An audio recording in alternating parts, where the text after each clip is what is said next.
Sometimes it's nice to be able to create copy and create a visual as you are making your presentation and doing that on the fly.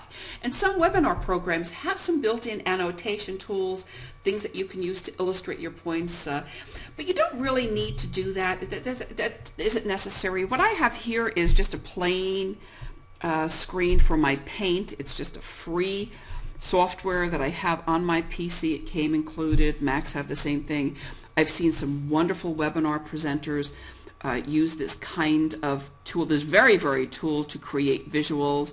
I've seen one gentleman who talks about, creating a squeeze page, and he will, just create the graphics to show, with a web page, perhaps where the headline would appear.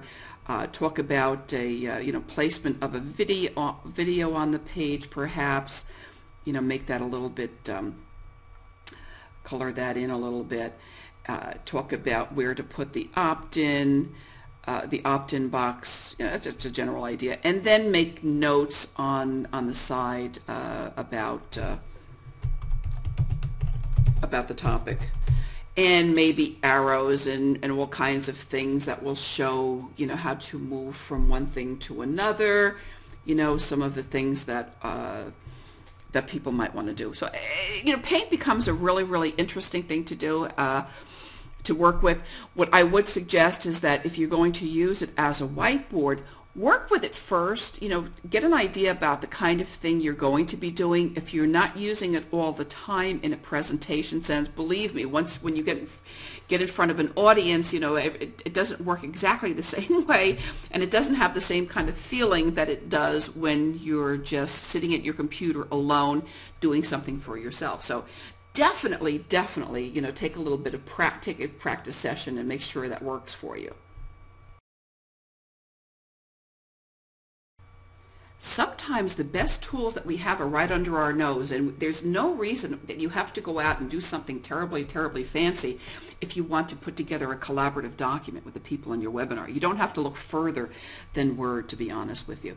So don't worry about having something really fancy, some really amazing annotation tool, because you've got Word.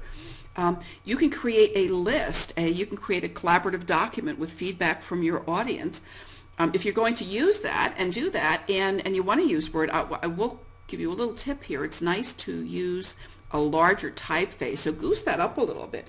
But you may have people on your webinar who are sharing thoughts and helping you put together a list about something. And as you do that, and as you gather those thoughts from people in the chat, or perhaps you have them unmuted and you don't have too many people, so you can talk to them and have an interactive discussion, you can create a list. You can create all kinds of thoughts and come up with a collaborative document.